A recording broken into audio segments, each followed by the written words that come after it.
Hey guys, this is Matt, the lawn care little guy.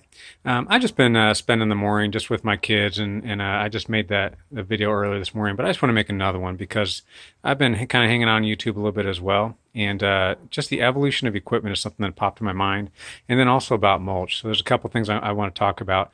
I'm just kind of doing this because I still don't have this whole camera thing figured out. But when I first started my business, I started with my own personal Toro, or not Toro, but uh, Troy built, and I mowed for 7 seasons on that thing, and then I mowed one season for the first year of my business, and that thing was just great, man. I was really sad to get rid of it, and I probably could have rebuilt it, but I decided I could get the same mower for just about the rebuild cost. So I'm just gonna go through my equipment real fast, and I'm gonna kind of start from where I started. The Troy built is no longer; it's now in the landfill probably. But when that thing went, I bought this Craftsman, right? I went down to Sears because I thought that Sears would be like a great place to buy a mower. I thought they were like professional grade, right? No, I hate it. That's my wife's mower now, that black one right there. So I did that. And then the next season, what I did was I got this guy right here. This is the Honda HRX 217. Lot of pluses, a lot of negatives. The plus is it's super powerful, pull me around the yard, no problem. That's what I needed. But the negative is the cut quality is horrible on the grass that I'm putting it on. So just to kind of comment on something I heard from another video was that they weren't sure if they bought the right equipment as their startup. And one thing I'm going to tell you is that I evolved. I thought I wanted one thing, and then I ended up getting another.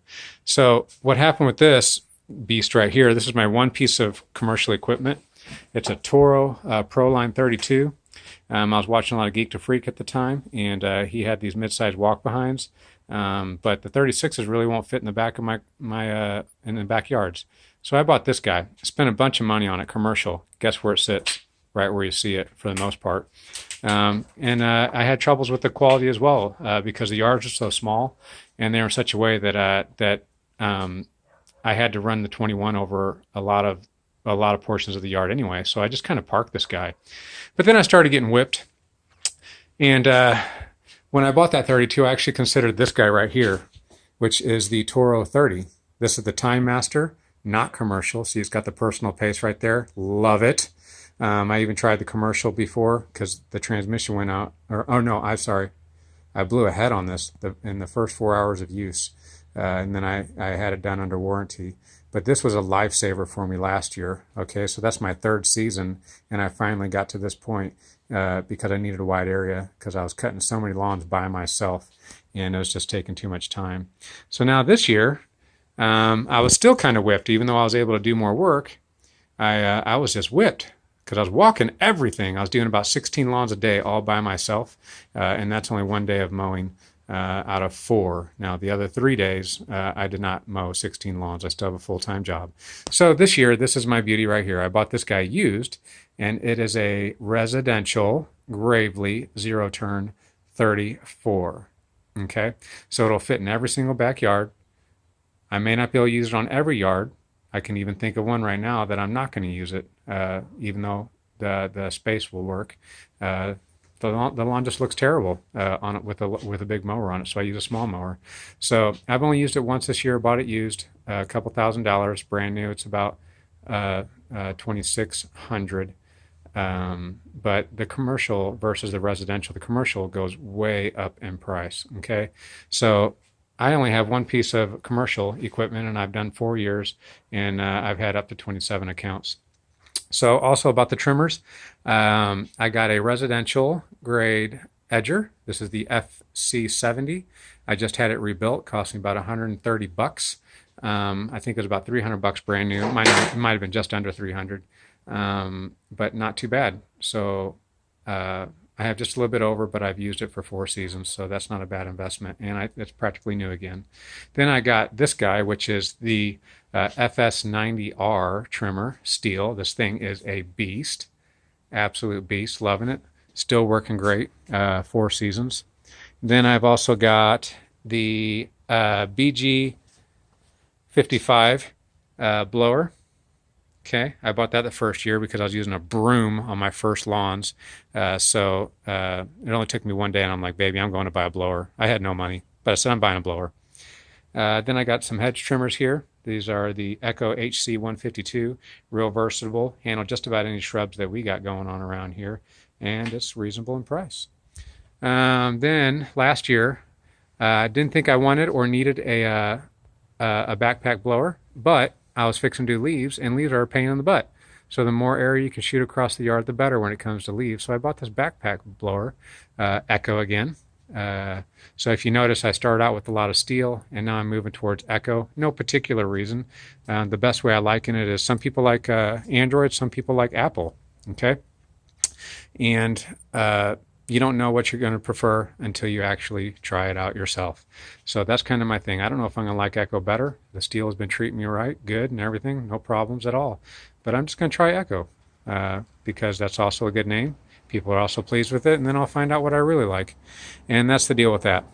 Okay, so that's my equipment. I bought the trailer. I think in my second season because I was borrowing a trailer from a coworker. I spent some money on this, but my wife said, that's the last trailer you're ever going to get. And I said, yeah, that's probably true. So that's what happened there. And I always plan on being small. I'm going to stay part-time. Hopefully my kids will take it over.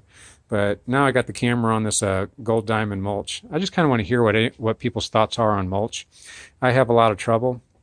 I'm going to flip the camera around. I have a lot of trouble with my estimating on the flower beds and doing mulch. It's part of a 12-month subscription I have for myself and for my customers. So if they choose to do that, I'm going to do mulch for them every single year. But I'm starting to push my customers toward this gold diamond because it's $9 a bag. At least at the nursery I get it, and I get a little bit of a discount there because of being a contractor. But I found out that it goes roughly twice as two times further than the cheaper mulch, and it's actually just a better quality. It mats real nice. It looks nice. It's a high quality mulch. It's cedar, so it's got some insect repellent qualities. I'm really liking that mulch, but I'm interested to hear what you guys use for mulch and where you get it, why it's cost effective or why you like it the best. But something else I want to hear about too is how do you guys actually measure off? Because I found out that square feet is actually cubic feet. It's just 1 inch deeper. So a lot of the bags we get, they say 2 cubic feet. So if you have 20 cubic feet, right? Which is basically a 10 by 10 area, 1 inch deep. If I got that right. No, I'm sorry, a 2 by 10 area, 1 inch deep of mulch. That's 20 cubic feet. Well, if each bag is 2 cubic feet, then that means you're going to have 10 bags. Well, I know for a fact that my mulch is going further than that, and I don't need that much. So I'm not sure how that all measures out properly, but I've been kind of just adjusting the numbers to where it's still something that's affordable for my customers. But that's one thing I'm pretty ignorant on, even though I've been doing this for 4 seasons. I'm still kind of hit and miss, and I'm making about $240 to $300 per flower bed, and that's about a 4 foot deep by about 15 to 20 foot long area. So they're pretty small around here, and I'm pulling off about $240 to $300 for those. 300 is actually a little high for that. But closer to 240, 270. So anyways, let me know what you guys think about that. And by the way, I'm really enjoying my time with my kids. Right now they're getting some iPad time. They ate their dinner great, or not the dinner, but their lunch. We enjoyed the soccer game, kicked that around a little bit. It was just a great time, and I'm looking forward to this evening with them, cooking them dinner and just seeing what they want. I'll probably get them some treats, some like ice cream or something, I don't know, cookie. But anyways, I'm really enjoying y'all's videos. Keep commenting, keep sharing my channel. Love to get some more subscriptions, but because it's the subscriptions that keep me going on making videos. You know, I remember the first time I got a subscriber, I was like, yes, I have an audience.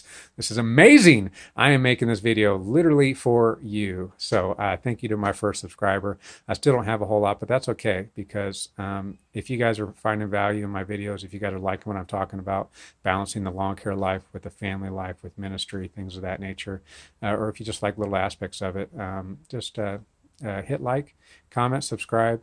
I'll keep on visiting your channels if you keep on visiting mine. and I'll be sharing as much as possible. So anyways, this is my video for the week as far as I know. I'm not going to overload you guys with a bunch of stuff. Yeah, we'll see you guys next week. Appreciate you guys. Appreciate the comments. Have a great weekend, guys.